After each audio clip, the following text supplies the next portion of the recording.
Being, and the study of ontology is a very powerful and profound access to the experience of being a person.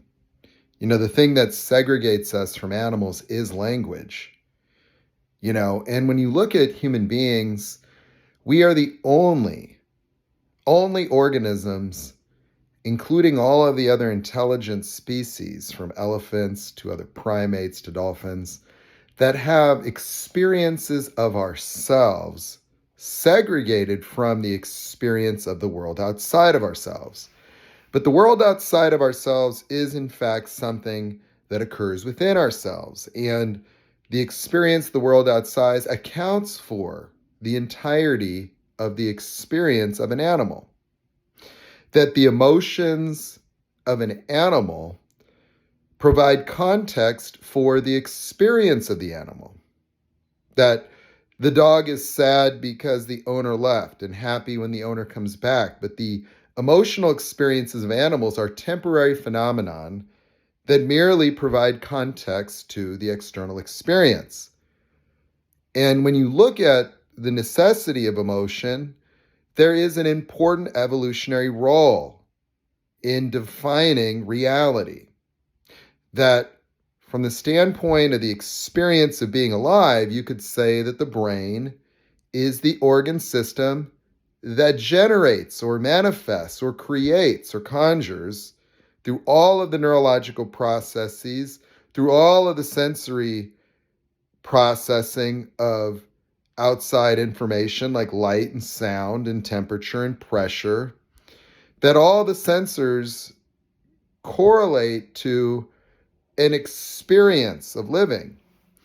And that experience has emotions that define the relationship to the experience: happy, sad, hungry,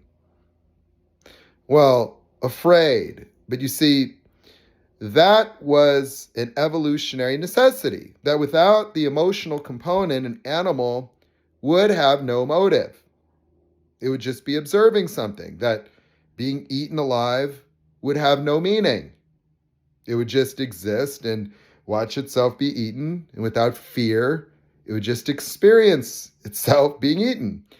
And so the necessity of emotion was life, that there was a need for some way to define this visual and auditory three-dimensional experience within.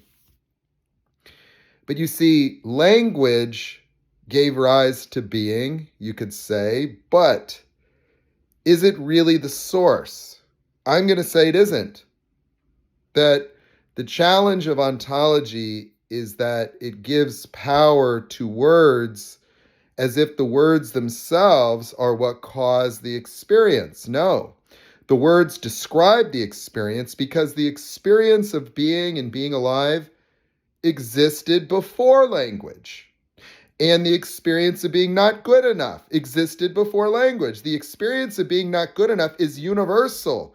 It is the fight or flight mechanism. That I'm not enough simply describes what causes a rabbit to run from a fox.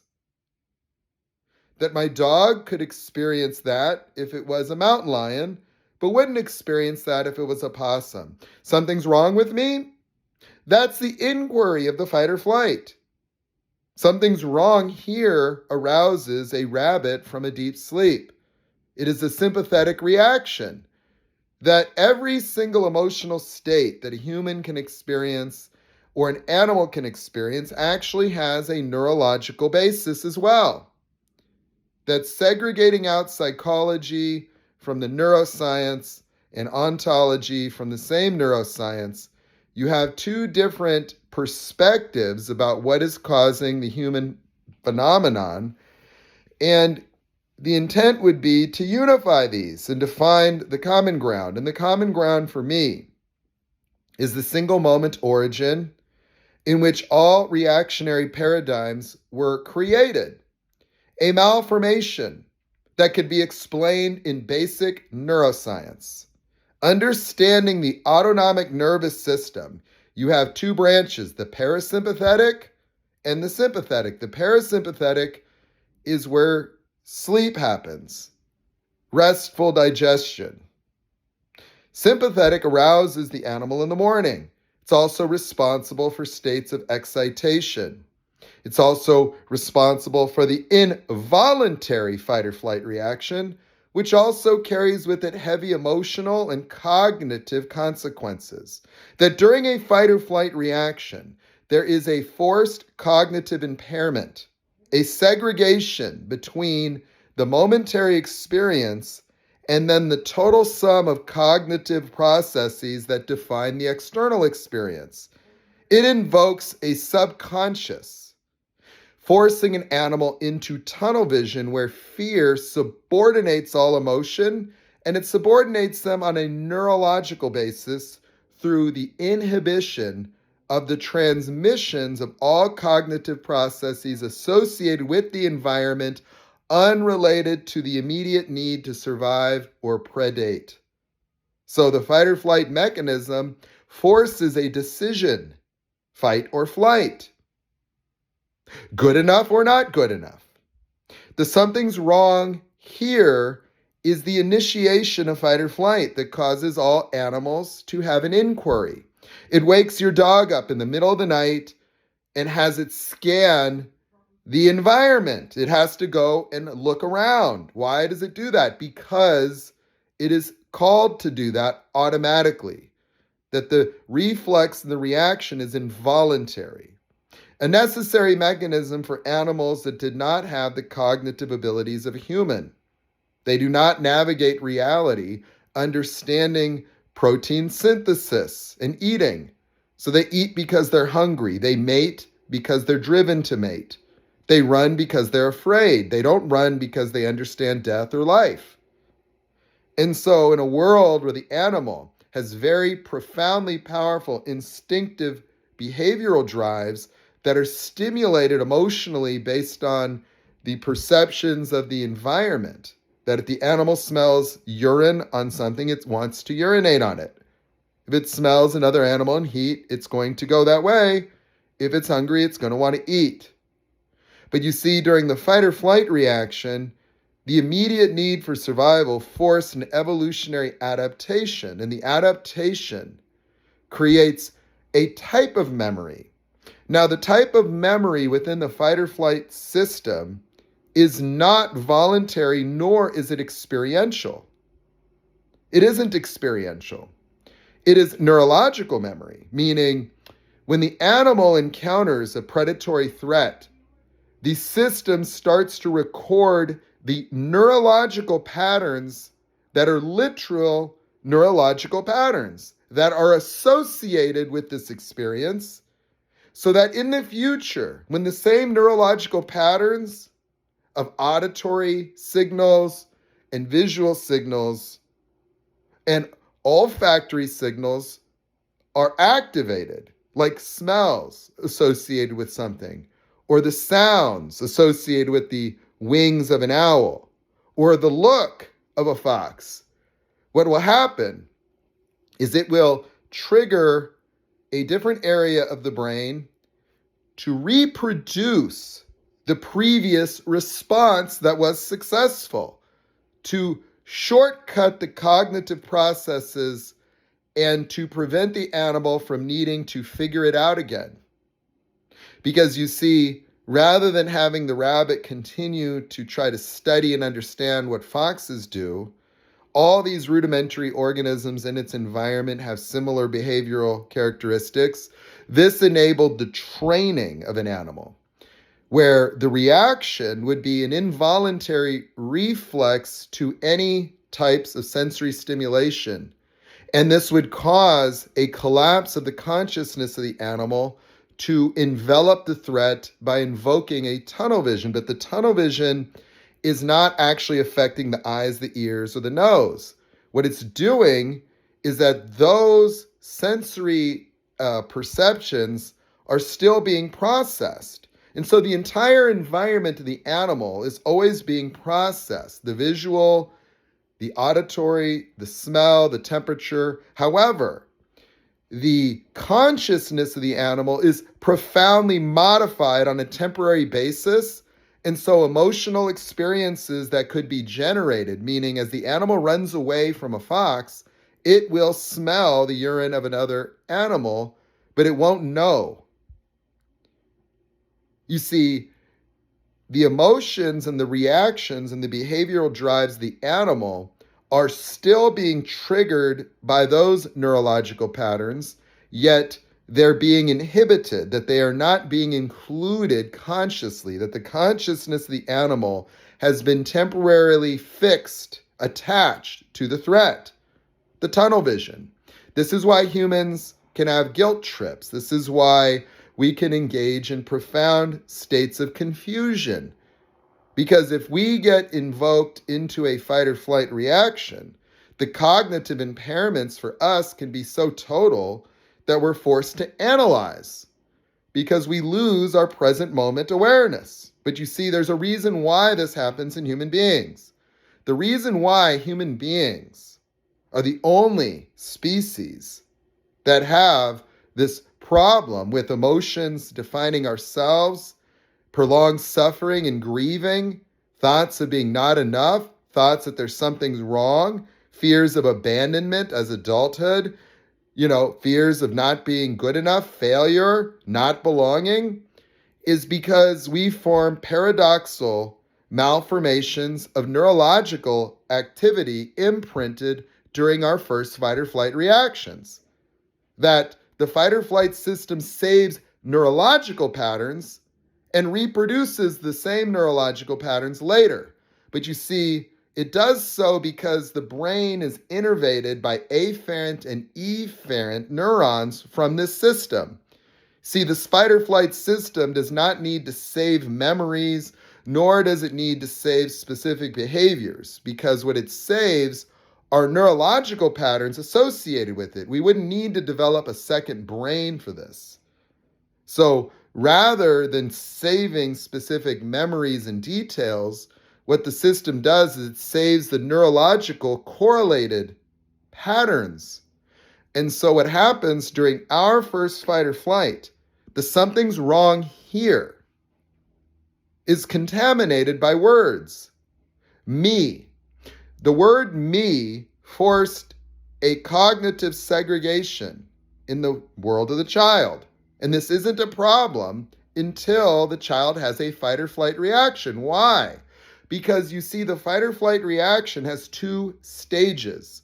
The first stage is something's wrong here, which is a conscious expansion, meaning that the animal will wake up from a deep sleep with its mind opening to involve every piece of sensory data at its disposal. Pupils will dilate, its ears will be very sensitive, its nose, its perception will be very, very heightened. It'll become ultra, ultra present.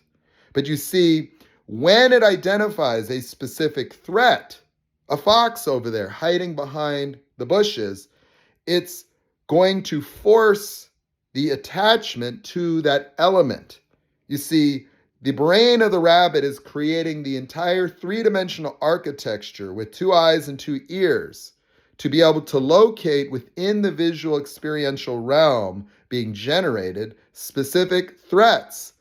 And so it'll identify those threats and then block involuntarily every other element of reality not related to the immediate need to survive.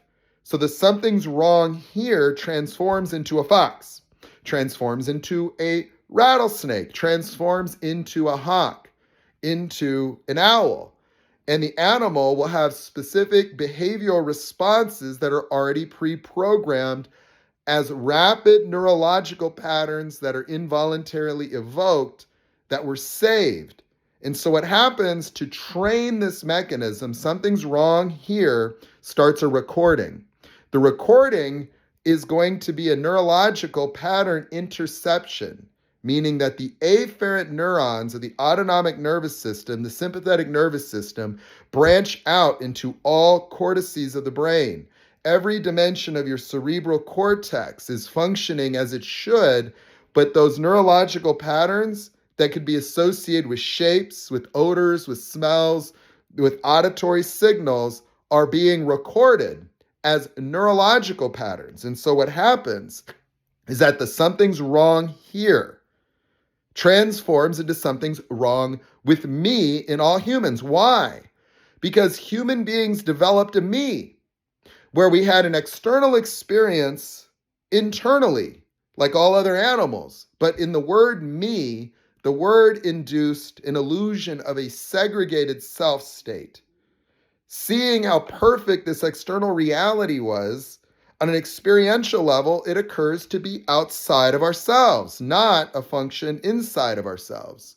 Where for the animal, the external experience is the animal, that the dog is the view of life from dog, but the human being has an outside world and then themselves within it. And so we invented ourselves within the outside world, within our mind. And therefore, when the adrenaline hits the child for the first time and the emotions that once were just normal security within the household, the child suddenly felt an abandonment. Because abandonment anxiety is a normal organizing principle of animals. It's not that the animal feels safe around the mother, it just doesn't feel afraid around the mother. Meaning, if the animal segregates, it invokes a fear, but when the animal is around the mother, the absence of fear is the equivalent of safety. And so the safety around the caregivers was obliterated by the involuntary fight or flight reaction to an arbitrary experience. It makes no difference what triggered it. Whatever triggered the something's wrong here from the perspective of the child is totally a moot point. It makes no difference because it causes the same problem. The child feeling adrenaline for the first time, feeling fear for the first time, is going to think something's wrong with me. Just like if you were at a party and somebody put drugs in your drink, you're going to think something's wrong with you. The child has never experienced adrenaline or fear. And so when the fear hits, it doesn't have to be crazy, but what happens at that moment is the child goes, wait, something's wrong with me.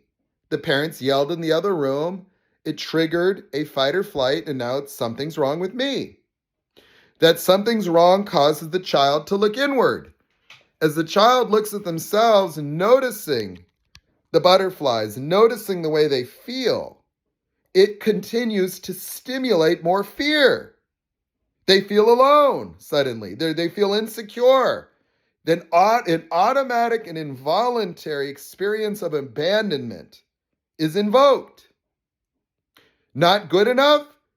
That is just from the escalation. Broken? What happens is as the child envelops themselves as the something's wrong. You see, the animal enveloped the other animal. The animal enveloped the fox.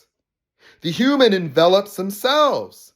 And as they self-reflect, they continue to stimulate a positive feedback loop. As they notice more changes emotionally and more changes physiologically, it elevated the fear to the threshold being imminent death, being total insecurity, being total cognitive impairment, total envelopment and erasure, just a complete disconnection from the outside world. Total confusion ensued. Confusion, maximized fear, maximized abandonment, maximized deficiency. The something's wrong here became I'm not enough. I'm not enough is running. That's what causes the rabbit to run from a fox. But we can't run from ourselves. Therefore, we became paralyzed and stuck because we had no cognitions associated with the external environment. And so the afferent signals are capturing the neurological activity of this child, falsely associating the outcome of the fight or flight as the cause of the fight or flight. Now, these were not auditory thoughts at this age, the age of 5 or 4. No, the vocabulary didn't exist. And so while ontology certainly carries a lot of power, it's missing the element that it was not language in totality that caused it, but one word, the language that caused the entirety of every inauthentic way of being or notion is me. Me as a segregated entity from the world outside of my experience of self. That the experience of the world is already accounting for the me. And that is why when we have transformation, we go back to what we call a realm of possibility. What does that mean? Well, it just means that the cognitive impairments are gone, that the decision-making of fight or flight is lifted, and therefore you can see many new ways of being and acting as a consciousness, as opposed to the decision-making of fight or flight. I'm not good enough. Abandonment. Something's wrong with me. I don't matter. Invisible. All of these things. Failure. All of them come from this one moment. Broken, paralyzed, stuck. Confusion. The need to analyze to figure it out is the way that the child had to address this circumstance because they were trying to figure out how to fix themselves, but more importantly, because enveloping myself as the threat meant that I tuned out the rest of the world, therefore I'm unaware of the rest of the world. The lack of awareness is causing the need to figure it out. But the figuring it out is embodying the neurological pattern where the reaction is also caused by the reaction. You see, something's wrong with me causes more something's wrong with me, because the experience of something's wrong was what initiated the experience, and then the observation of the experience was perceived to be the cause of the experience, creating a paradoxical neurological malformation that recalls the abandonment that was invoked arbitrarily in all children. The not good enough is just the flight. It is just sizing up. And that's it. And there was no behavior to generate. And that's why all children thought, figured out, I need to be perfect. Being perfect was the only thing we could come up with to avoid this phantom menace. And it doesn't work, does it? All the trying to be good enough, all the money in the world, all of the validation you could ever achieve has never worked. Never.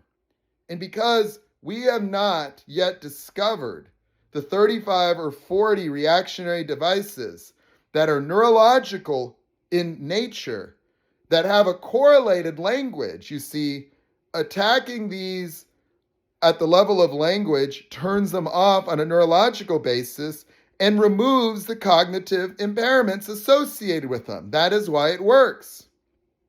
And so that is the discovery. The discovery is the something that happened. The what happened was an arbitrary event in your life, and the 35 or 40 triggers that are easy for anybody to see if they go into the experience of this moment, or any moment for that matter.